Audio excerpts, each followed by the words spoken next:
Hello दोस्तों, स्वागत है आपका एक बार फिर से। और मैं सतीश आपका स्वागत करता हूं। टॉपिक चल रहा है हमारा अनसॉल्व्ड का, इंग्लिश का अनसॉल्व्ड। और हम सॉल्व कर रहे हैं 12th क्लास के इंग्लिश के प्रीवियस सेट, जो हैं प्रीवियस सेट हैं, जो पिछले सालों में आए हुए सेट हैं, उनको हम सॉल्व कर रहे हैं। एक सेट हम करा चुके हैं और आज ही हमारा सेट नंबर 2 है, 316 EF। ठीक है ना। तो पिछले वीडियो में हमने आपको बताया था कि जो आपका पेपर आएगा इंटरमीडिएट का इंग्लिश का, वो 4 सेक्शन में आएगा। Section A, section B, section C और सेक्शन डी में। तो देखिए सेक्शन ए में पहला क्वेश्चन क्या है, पहले ही बता चुके हैं, फिर बता रहे हैं। यह read the following passage carefully and answer the question that follow. यानी कि ये जो पैसेज है हमारा दिया हुआ, इसको केयरफुल्ली पढ़ना है, ध्यानपूर्वक पढ़ना है। और जो इसके नीचे क्वेश्चन दे रखे हैं, इनका हमें आंसर देना है। तो चलिए पहला क्वेश्चन पढ़ते हैं।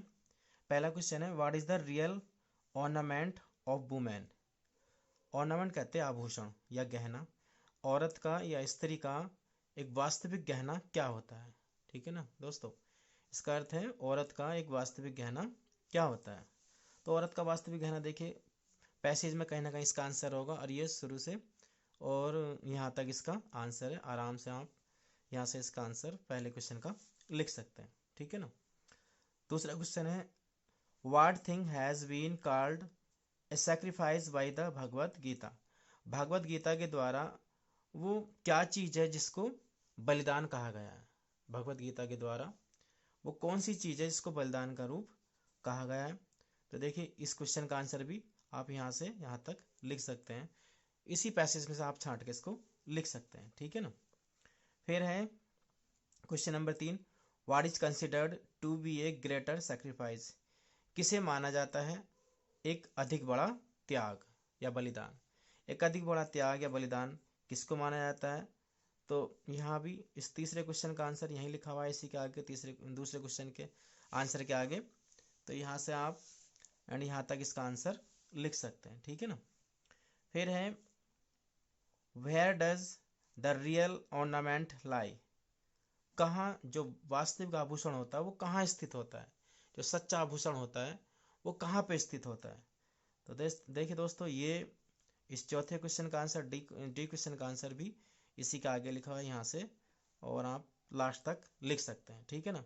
उसके बाद जो पांचवे जो ई का क्वेश्चन होता है, ई के पार्ट हैं, ये जो है ये टोटल वर्ड पावर पे है। ठीक है ना। जैसे कि पहला क्या कह रहा है ई का फर्स्ट, विच वर्ड कौन सा शब्द इन द पैसेज, पैसेज में मीन्स स्पॉटलेस। स्पॉटलेस कहते हैं बेदाग या दाग रहित। यानी कि इस पैसेज में ऐसा कौन सा शब्द आया है जिसका अर्थ क्या है, दाग रहित है। जिसका अर्थ क्या है, दाग रहित है। तो देखिए दोस्तों, ये प्योरीफाइंग, प्योरीफाई माने क्या होता है, शुद्ध होता है। तो इसका जो स्पॉटलेस का जो मीन्स होगा इसमें, वो क्या होगा, दाग रहित यानी कि शुद्ध। इसका अर्थ क्या होगा, शुद्ध होगा। ठीक है। नेक्स्ट है, विच वर्ड कौन सा शब्द इन द पैसेज, पैसेज में इज माने है, द अपोजिट माने उल्टा यानी कि बिलोंग, ऑफ इनसिग्निफिकेंस। इनसिग्निफिकेंस का होता है अमहत्वपूर्ण। इनसिग्निफिकेंस कहते हैं दोस्तों अमहत्वपूर्ण। तो इसका उल्टा यानी इसका अपोजिट क्या होगा, देखिए कहीं पैसेज में ही होगा, कहीं ना कहीं मिल जाएगा। अगर हम इसमें से इन हटा देंगे तो वो इसका उल्टा हो जाता है, इसका बिलोंग हो जाता है। देखिए ये लिख रहा है सिग्निफिकेंस। तो इसका पैसेज में अपोजिट जो है वो क्या है, सिग्निफिकेंस है। तो इसके आंसर में हम क्या लिख देंगे, सिग्निफिकेंस। ठीक है ना। नेक्स्ट है, what does the phrase getting rid of mean in the passage. क्या इस फ्रेज जो वाक्यांश है गेटिंग रिड ऑफ का अर्थ है इन द पैसेज माने पैसेज में, इस पैसेज में इस फ्रेज का क्या अर्थ है। तो देखिए गेट रिड ऑफ होता है छुटकारा पाना। तो इस पैसेज में इस गेटिंग रिड ऑफ का अर्थ है कि हमें क्या है, यहाँ से इसका आंसर हो जाएगा जो हमें किस चीज़ से छुटकारा पाना चाहिए, the distinction of high and low. हमें जो है ये ऊंच नीच के जो अंतर होता है इससे हमें छुटकारा पा लेना चाहिए। ठीक है ना। तो इसका आंसर आप यहाँ से बना के लिख देंगे। ठीक है दोस्तों। तो ये है आपका सेक्शन ए। चलिए सेक्शन बी की तरफ बढ़ते हैं। सेक्शन बी राइटिंग का है, और क्वेश्चन नंबर 2 क्या कह रहा है, right an article on any one of the following topics in about 100-150 words. ये आपका आर्टिकल है जो आपको 100 से 150 शब्दों में लिखने हैं। जैसे पहला है, challenges before our country. Challenges में चुनौतियाँ बिफोर आवर कंट्री, हमारे देश के सामने। हमारे देश के सामने क्या क्या चुनौतियाँ हैं? तो देखिए बहुत आसान आर्टिकल है। हमारे देश के सामने क्या क्या चुनौतियाँ हैं? बेरोजगारी है, अनएम्प्लॉयमेंट है, डबरी है, टेररिज्म है, ठीक है ना। तो ऐसी बहुत सारी चुनौतियाँ हमारे देश के सामने हैं, तो उन्हीं को आप हेडिंग बना के लिख सकते हैं। नेक्स्ट है how can be make our environment friendly. कैसे हम अपने इन्वायरमेंट कहते हैं बात, पर्यावरण को फ्रेंडली कहते हैं मैत्रीपूर्ण, कैसे हम अपने पर्यावरण को मैत्रीपूर्ण बना सकते हैं। तो ये जो हमारा इन्वायरमेंट है इसको हम कैसे अच्छा बना सकते हैं, इसमें भी आप अपने शब्दों में बना बना के बहुत कुछ लिख सकते हैं, ये भी आसान है, ठीक है ना। और सी है, या ये लिख सकते हैं आप, democracy in the year that follow. प्रजातंत्र इन द ईयर में साल में, दैट फॉलो जो चल रहा है, यानी जिसको आप जिसमें आप हैं उस साल में डेमोक्रेसी का क्या रोल है वो आप लिख सकते हैं, ठीक है ना। प्रेजेंट टाइम में डेमोक्रेसी का रोल बताना है यहाँ पे। तो ये 3 आर्टिकल एग्जाम में आएंगे, कोई से एक आर्टिकल को आपको लिखना है, ठीक है ना। क्वेश्चन नंबर 3 क्या कह रहा है दोस्तों? Write a letter to the CMO of your district. CMO की फुल फॉर्म है चीफ मेडिकल ऑफिसर, मुख्य चिकित्सा अधिकारी। तो CMO को एक लेटर लिखना है ऑफ योर डिस्ट्रिक्ट, अपने जिले के, रिक्वेस्टिंग हिम, उनसे प्रार्थना करते हुए, टू इनिटिएट, इनिटिएट करते बच्चों प्रारंभ करना दोस्तों, प्रारंभ करने के लिए वैक्सीनेशन प्रोग्राम, एक दवाई का प्रोग्राम प्रारंभ करने के लिए इन योर विलेज, तुम्हारे गांव में। यानी कि तुम्हें CMO को, अपने जिले के CMO को एक लेटर लिखना है कि हमें जो है अपने गांव में वैक्सीनेशन का प्रोग्राम कराना है। तो ये लेटर हमने आपको लिखवाए हैं, डिस्क्रिप्शन में आपको लिंक मिल जाएगा, वहाँ से आप लेटर भी कंप्लीट कर सकते हैं, आर्टिकल भी कंप्लीट कर सकते हैं, ठीक है ना। तो बहुत आसान है, वैक्सीनेशन के प्रोग्राम के बारे में आप CMO को लेटर आराम से लिख दें। कोई एक समस्या बता सकते हैं, कोई एक बीमारी बता सकते हैं, जैसे कि कोविड-19 है उसके बारे में लिख सकते हैं आप, और CMO को लेटर इस तरह से आप बड़ी आसानी से लिख सकते हैं, ठीक है ना। या ऑप्शन में दूसरा लेटर भी है, write a letter to your principal, अपने प्रिंसिपल को एक लेटर लिखो, रिक्वेस्टिंग हिम, उनसे प्रार्थना करते हुए, to organise a district level debate. Organise कहते हैं क्या है, व्यवस्था कराना, एक डिस्ट्रिक्ट लेवल डिबेट, एक जिला स्तरीय डिबेट कहते हैं, वाद विवाद प्रतियोगिता कह लो, ऑन रिलीजन, धर्म पर, एंड पॉलिटिक्स, और राजनीति पर, इन योर कॉलेज, अपने कॉलेज में। तो ये आपका जो लेटर है प्रिंसिपल को आपको प्रार्थना करनी है कि एक जिला स्तरीय डिबेट का प्रोग्राम हमारे इस कॉलेज में किया जाए, और इसमें प्रोग्राम में जो टॉपिक हो वो हो धर्म और राजनीति, धर्म और राजनीति पे डिबेट करनी है जिला स्तरीय, उसके बारे में आपको यहाँ पे प्रिंसिपल को लेटर लिखना है, ठीक है दोस्तों। आगे बढ़ते हैं। नेक्स्ट हमारा ये सेक्शन सी है, ये ग्रामर का पोर्शन है, तो इसको देख लेते हैं। ये पहला क्वेश्चन क्या है, लिख रहा है, देखिए, चूज द करेक्ट ऑप्शन, सही ऑप्शन चुनो, to answer the following question, निम्नलिखित प्रश्नों के उत्तर देने के लिए। यहाँ पे देखिए 4 ऑप्शन दिए हुए हैं प्रत्येक क्वेश्चन के, कोई सा एक सही है, आप एग्जाम में आपको कोई सा एक लिखना है। पहला क्वेश्चन है अनड्यू फेवर। अनड्यू का मतलब होता है दोस्तों अनुचित, ठीक है ना। फेवर कहते हैं पक्ष, undue favour to place one's relative in lucrative posts in is called. ये वन वर्ड है दोस्तों, क्या है, वन वर्ड। अनड्यू फेवर अनुचित सहारा या अनुचित सहयोग, टू प्लेस माने रखने के लिए, वंस रिलेटिव्स किसी के रिश्तेदार को, इन लुक्रेटिव पोस्ट एक लाभप्रद, लुक्रेटिव कहते हैं लाभप्रद या लाभदायक, तो लाभदायक पदों पर किसी के रिश्तेदारों को रखने का अनुचित जो सहयोग है वो क्या कहलाता है? अनुचित सहयोग, अपने रिश्तेदार को या किसी के रिश्तेदार को लाभप्रद पोस्ट पर आपको अनुचित तरीके से रखवाना है, तो वो चीज़ क्या कहलाती है? तो देखिए वो बहुत कॉमन है, उसको बोलते हैं नेपोटिज्म। क्या बोलते हैं? नेपोटिज्म, भाई भतीजावाद, यानी कि अपने सगे संबंधियों को आपने अनुचित तरीके से अगर कहीं पर रखवाया है, किसी ने रखवाया है, तो उसको बोलते हैं भाई भतीजावाद, नेपोटिज्म, ठीक है ना। कास्ट में जातिवाद होता है, सेकुलरिज्म जो है ये धर्मवाद होता है, धर्मनिरपेक्षतावाद, ठीक है ना। नेक्स्ट है, तो इसका आंसर ये हो जाएगा नेपोटिज्म, भाई भतीजावाद। नेक्स्ट है the phrase on the when means, ये जो फ्रेज है वाक्यांश ऑन द वेन, इसका अर्थ क्या है? तो देखिए दोस्तों, इसका अर्थ, ऑन द वेन का अर्थ होता है कम होना, तो यहाँ पे कम होने का कौन सा ऑप्शन सही है? डिक्रीजिंग, ठीक है ना।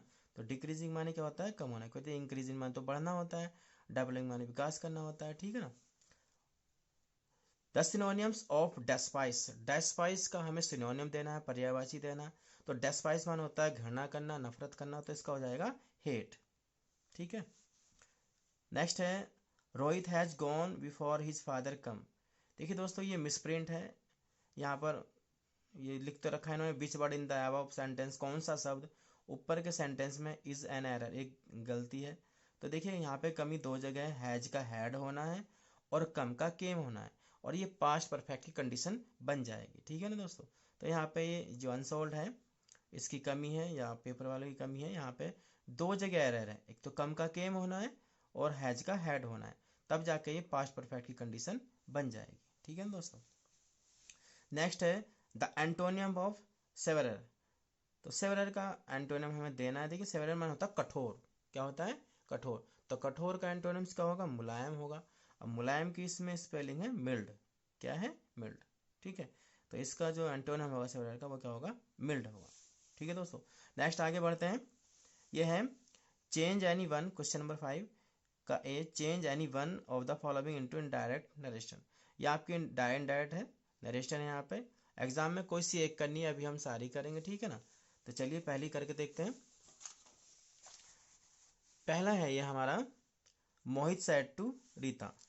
तो आंसर नंबर 5 है, आंसर नंबर 5 का first. Mohit said to Rita, Mohit ने रीता से कहा, क्या कहा, why did you stop here, तुम यहाँ क्या क्यों रुक गई। तो देखिए ये हमारा इंट्रोगेटिव सेंटेंस है, और इंट्रोगेटिव सेंटेंस की जब हम इनडायरेक्ट बनाते हैं तो रिपोर्टिंग वर्ब का सैड या सैड टू आस्ट में बदल जाता है, इनक्वायर्ड ऑफ में बदल जाता है। तो यहाँ हम क्या करेंगे, मोहित सैड टू का हमने बदल दिया आस्क्ड में, इसको चेंज कर देंगे आस्ट में रीता। कंजक्शन इंट्रोगेटिव सेंटेंस की जब हम डायरेक्ट बनाते हैं तो कंजक्शन इफ या वेदर का यूज करते हैं, और जब कोई क्वेश्चन वर्ड होता है, जब कोई प्रश्नवाचक शब्द होता है तो वही कंजक्शन बन जाता है। तो भाई ही यहाँ पे कंजक्शन हमारा बन जाएगा। ठीक है दोस्तों। और इस रिपोर्टेड स्पीच के सेंटेंस को असर्टिव की तरह बनाते हैं, यानी साधारण की तरह बनाते हैं। तो पहले क्या आएगा, सब्जेक्ट आएगा यू, बट यू को तो हम बदलते हैं, यू को बदलते हैं हम रिपोर्टेड स्पीच के यू को बदलते हैं रिपोर्टिंग वर्ब के कर्म से। और कर्म क्या, रीता, रीता लड़की है, एक वचन है, तो इसका प्रोनाउन आ जाएगा सी। अब टेंस चेंज करते हैं, टेंस भी बदला जाता है। तो टेंस हमारा है पास्ट इंडेफिनिट, पास्ट टेंस बदल जाता है पास्ट परफेक्ट में। और जब पास्ट परफेक्ट में बदलेंगे दोस्तों, तो पास्ट परफेक्ट की सहायक क्रिया आएगी हैड, और परफेक्ट के अकॉर्डिंग परफेक्ट में क्या आती है, थर्ड फॉर्म, तो स्टॉप की थर्ड फॉर्म हो जाएगी स्टॉप्ड। ठीक है, क्या हो जाएगी, स्टॉप्ड। और हेयर बदल जाता है देयर। ठीक है। तो इस तरीके से हमारी ये पहले डायरेक्ट स्पीच की डायरेक्ट बन जाएगी। दूसरी देख लेते हैं। यह the teacher said to the children, teacher ने बच्चों से कहा, क्या कहा, do not quarrel with your sisters, अपनी बहनों के साथ मत झगड़ो। तो देखिए दोस्तों ये इंपरेटिव सेंटेंस है, और इंपरेटिव सेंटेंस की जब हम इनडायरेक्ट बनाते हैं तो सेंस के अकॉर्डिंग रिपोर्टिंग वर्ब के सैड या सैड टू को ordered, requested, advise, forbade, commanded आदि आदि शब्दों में बदलते हैं। तो यहाँ पर टीचर बच्चों से कह रहे हैं कि अपनी बहनों से मत झगड़ो। तो ये दो तरीके से बन जाएगा, एक तो टीचर हो सकता है कि बच्चों को ऑर्डर दे रहे हैं, और एक ये फॉरवर्ड से बन जाएगा। तो चलिए पहले हम ऑर्डर से बना देते हैं। द टीचर सेड टू को हमने बदल दिया ऑर्डर्ड में, ऑर्डर्ड द चिल्ड्रन। अब यहाँ पे जो कंजक्शन चलता है इम्पेरेटिव वाक्य जब हम इनडायरेक्ट बनाते हैं तो कंजक्शन टू चलता है, और चूंकि ये वाक्य निगेटिव है तो टू की जगह क्या आएगा, not to, not to quarrel with. अभी देखिए दोस्तों योर आ गया, योर जो है पसेसिव केस है जो यू के साथ यूज होता है, और यू को बदलते हैं हम रिपोर्टिंग वर्ब के कर्म से, और रिपोर्टिंग में कर्म क्या है, चिल्ड्रन है जो कि बहुवचन है, और बहुवचन का यहाँ पर पसेसिव केस का जाएगा देयर। तो यहाँ पे यू और बदल जाएगा देयर में, और सिस्टर्स जैसा है वैसा ही रहेगा। ठीक है ना। तो इस तरीके से हमारी इंडायरेक्ट बन जाएगी, the teacher order the children not to quarrel with their sisters. आप चाहें तो इसे फॉरवर्ड से भी बना सकते हैं, क्योंकि जब कोई इंपेरेटिव सेंटेंस निगेटिव होता है तो हम उसमें सैड सैड टू को फॉरवर्ड में चेंज करके भी उसकी इंडायरेक्ट बना सकते हैं। तो कुछ ऐसे बन जाएगा ये, द टीचर ऑर्डर्ड की जगह फॉरवर्ड लगा देंगे, फॉरवर्ड द चिल्ड्रन। अब जो हम कंजक्शन जोड़ेंगे वो केवल टू जोड़ेंगे, क्योंकि फॉरवर्ड जो है ये अपने आप में निगेटिव शब्द है, फॉरवर्ड में मना करना होता है। तो अब हम जो कंजक्शन यूज करेंगे केवल टू का यूज करेंगे, नोट यहाँ से हट जाएगा। टू क्वारल विद, बाकी सब सेम रहेगा, विद देयर सिस्टर्स।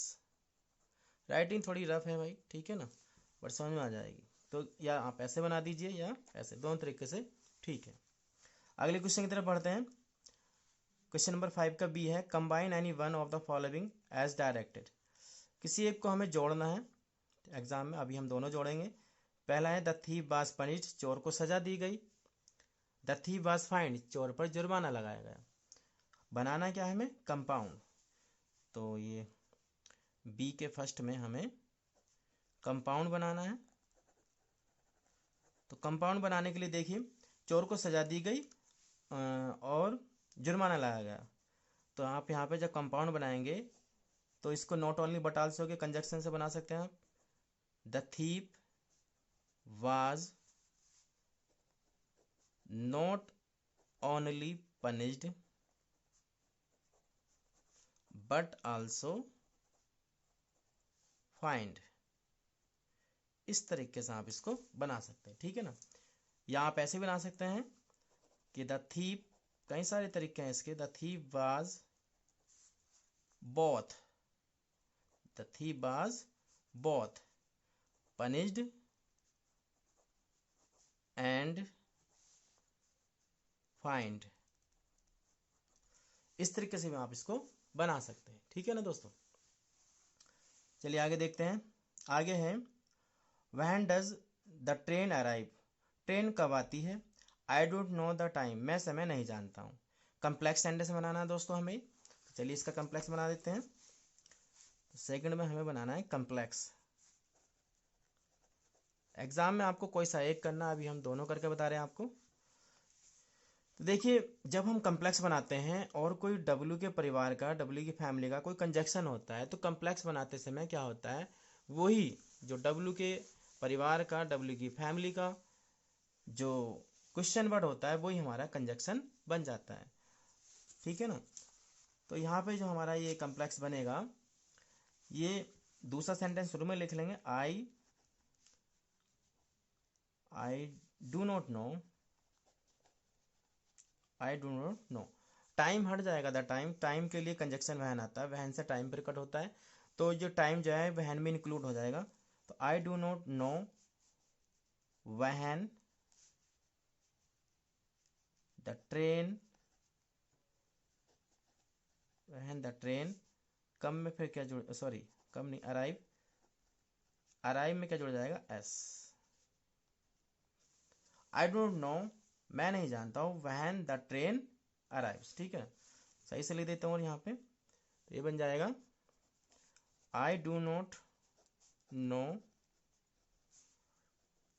वहन द ट्रेन अराइव्स। अराइव माने आना या पहुंचना होता है, ठीक है ना। तो ये इसको हम कंजक्शन, अब ये कंजक्शन बन गया, अब ये क्वेश्चन वर्ड नहीं रहा, तो इसलिए जो वाक्य बनेगा वो प्रेजेंट डेफिनेट के असर्टिव की तरह बनेगा। तो अराइव में क्या जुड़ जाएगा, एस जुड़ जाएगा। I don't know when the train arrives, मैं नहीं जानता हूँ कब ट्रेन आती है, ठीक है। नेक्स्ट क्वेश्चन है हमारा ट्रांसफॉर्म, सी पॉइंट है ये सी का। Transform any one of the following as directed, ठीक है ना। तो जैसा कि आगे दिया गया है हमें वैसे बदलना है। ये शुरू का जो फर्स्ट है इसका, उसको हमें बदलना है कंपेरेटिव डिग्री में। क्या बनानी है, कंपेरेटिव डिग्री। तो सी के फर्स्ट में आप कंपेरेटिव डिग्री बनाएंगे, कंपेरेटिव डिग्री बनानी है हमें, ठीक है। कैसे बनेगी कंपेरेटिव डिग्री, देखिए, Kashmir is not so hot as Bhopal, Kashmir इतना गर्म नहीं है जितना भोपाल, ठीक है ना। तो देखिए दोस्तों, यहाँ पर ये पॉजिटिव डिग्री है, और जो कंपेयर हो रही है, जो तुलना हो रही है, वो केवल दो के बीच में हो रही है, कश्मीर और भोपाल के। तो देखिए यहाँ पे जब हम कंपेयर डिग्री बनाएंगे, तो कंपेयर डिग्री का नियम कहता है जब दो चीज़ों के बीच तुलना होती है, पॉजिटिव से कंपेरेटिव बनाते हैं, कंपेरेटिव से पॉजिटिव बनाते हैं, तो सब्जेक्ट ऑब्जेक्ट बदल जाते हैं, ठीक है ना। तो यहाँ पे हमारा हो जाएगा कंपेयर डिग्री कि भोपाल इज, अब ये वाक्य कैसा निगेटिव है, तो जब हम इसकी कंपेटिव बनाएंगे तो वो वाक्य बनेगा पॉजिटिव।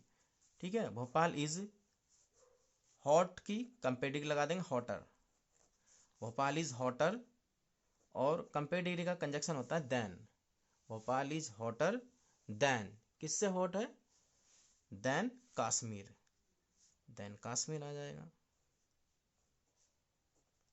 ये आपकी इस तरह से कंपेटिव बन जाएगी, Bhopal is hotter than Kashmir. Second में क्या कह रहा है, ये पैसिव बनानी है, हमें पैसिव वॉइस बनानी है। ठीक है, तो ये भी बहुत आसान है। देखिए ये है सेंटेंस हमारा, व्हाट मेड यू हैप्पी, किस चीज ने तुम्हें खुश किया, किस चीज ने तुम्हें खुश किया। तो बहुत आसान है। देखिए पैसिव वॉइस जब बनाते हैं तो सबसे पहले ऑब्जेक्ट को सब्जेक्ट बनाते हैं, बट ये वाक्य क्वेश्चन इंट्रोगेटिव है, और ये जो वाट है ये इंट्रोगेटिव सब्जेक्ट है। तो जैसे हु को बाई हुम बदलते हैं, ऐसे ही हम शुरू में वाट को क्या कर देंगे, वाई वाट। ठीक है ना, वाई वाट। अब यहाँ पे ऑब्जेक्ट यू को हमें सब्जेक्ट बनाना है, तो यू के हिसाब से अगले टाइम से आकर वाई वाट के साथ आ जाएगी वर, फिर हमारा यू का सब्जेक्ट यू बनेगा, why what were you made, second form भी होती है और थर्ड फॉर्म भी। पैसिव वॉइस बना रहे हैं तो थर्ड फॉर्म का यूज होता है पैसिव वॉइस में हमेशा। तो why what were you made happy, इस तरीके से आपकी पैसिव वॉइस बन जाएगी। ठीक है ना, फिर समझ लीजिए काफी अच्छा सेंटेंस है, व्हाट मेड यू हैप्पी, किस चीज ने तुम्हें खुश किया। तो यहाँ पर जो है ये वार्ड जो है इंट्रोगेटिव सब्जेक्ट है। ठीक है ना, तो इसको हम जैसे हु को, जब हु वाले वाक्यों में पैसिव बनाते हैं और हु को शुरू में ही वाई हूँ करके लिख देते हैं, तो ऐसे ही वाट को हम शुरू में वाई वाट से जोड़ देंगे, वही से